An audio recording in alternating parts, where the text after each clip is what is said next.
He's using the word you, bringing you into the... I thank the member for that. The member knows because I called order at the time and he did refer to Mr Brownlee. Thank you very much, Mr Chair. It's interesting. Tauhenere is very worried. I think Tauhenere is mainly concerned about this because he wanted a role in The Hobbit, but they wouldn't give him one. They offered him one. They offered him one in Kojak. They offered him a role in Kojak, but not in The Hobbit. That's why Tauhenere is upset. Mr Chair, there is another title that we could use here, and that's the Employment Relations Chaos and Shambles in the Government Bill. Because what we've heard today from the government, Mr Chair, is that from Jerry Brownlee himself, Mr Chair, what we heard was that it wasn't pressure from Warners that led to this. It wasn't pressure from Warners that led to this legislation here, except that the Prime Minister himself has told us that it was critical for Warners that this legislation be passed. The movies wouldn't be made if this legislation...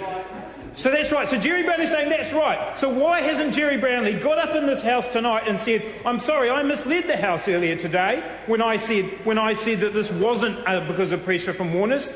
It's shambles and chaos, Mr Chair. That should be the title of this bill.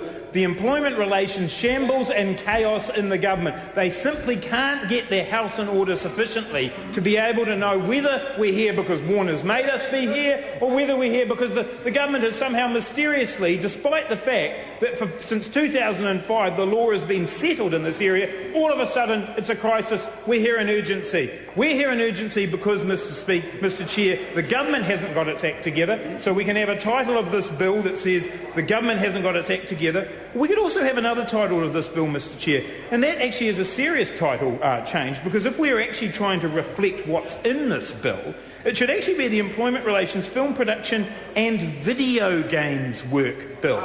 Because actually this bill goes far beyond film production, and we haven't actually had a substantive call from a member of the government to tell us how video games ended up in this bill.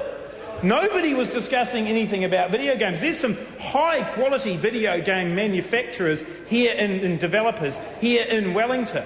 But how did it even end up in this bill? It's not mentioned in the title, Mr Chair. It's not here in the title. So the title was immediately misleading, even on the government's own terms. But we haven't had the opposite. They haven't had the government take a call. The government has sat there simply allowing us to stand here and raise questions that are unanswered because the government is pushing through a bill they know not why they do.